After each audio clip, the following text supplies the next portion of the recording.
Coraline reached out one hand and pulled the coat open. It was empty, although it was greasy to the touch. There was no sign of the final marble in it. She scanned the room, squinting through the hole in the stone, and caught sight of something that twinkled and burned like a star at floor level by the doorway. It was being carried in the forepaws of the largest black rat. As she looked, it slipped away. The other rats watched her from the corners of the room as she ran after it. Now, rats can run faster than people, especially over short distances, but a large black rat holding a marble in its two front paws is no match for a determined girl, even if she is small for her age, moving at a run. Smaller black rats ran back and forth across her path, trying to distract her, but she ignored them all, keeping her eyes fixed on the one with the marble, who was heading straight out of the flat and toward the front door. They reached the steps on the outside of the building. Coraline had time to observe that the house itself was continuing to change, becoming less distinct and flattening out, even as she raced down the stairs. It reminded her of a photograph of the house now, not the thing itself. Then she was simply racing pell-mell down the steps in pursuit of the rat, with no room in her mind for anything else, certain she was gaining on it. She was running fast, too fast, she discovered, as she came to the bottom of one flight of stairs, and her foot skidded and twisted, and she went crashing onto the concrete landing. Her left knee was scraped and skinned, and the palm of one hand she had thrown out to stop herself was a mess of scraped skin and grit. It hurt a little, and it would, she knew, soon hurt much more. She picked the grit out of her palm and climbed to her feet, and as fast as she could, knowing that she had lost, and it was already too late, she went down to the final landing at the ground level. She looked around for the rat, but it was gone, and the marble with it.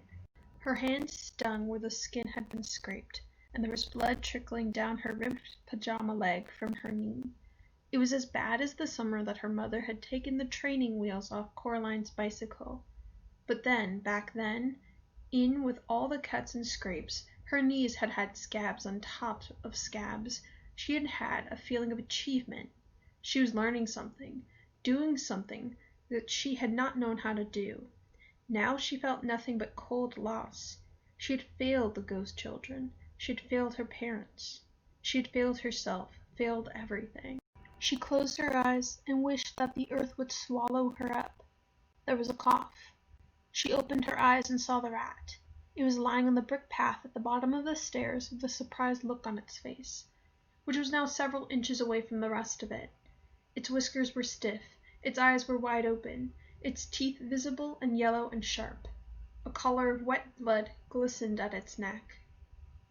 Beside the decapitated rat, a smug expression on its face, was the black cat. It rested one paw on the gray glass marble. "I think I once mentioned," said the cat, "that I don't like rats at the best of times. It looked like you needed this one, however. I hope you don't mind my getting involved." "I think," said Coraline, trying to catch her breath, "I think you may have said something of the sort." The cat lifted its paw from the marble, which rolled toward Coraline. She picked it up. In her mind, a final voice whispered to her urgently, "She has lied to you. She will never give you up. Now she has you. She will no more give any of us up than change her nature." The hairs on the back of Coraline's neck prickled, and Coraline knew that the girl's voice told the truth. She put the marble in her dressing gown pocket with the others. She had all 3 marbles now. All she needed to do was to find her parents. And Coraline realized with surprise that bit was easy. She knew exactly where her parents were. If she had stopped to think, she might have known where they were all along. The other mother could not create. She could only transform and twist and change. The mantelpiece in the drawing room back home was quite empty.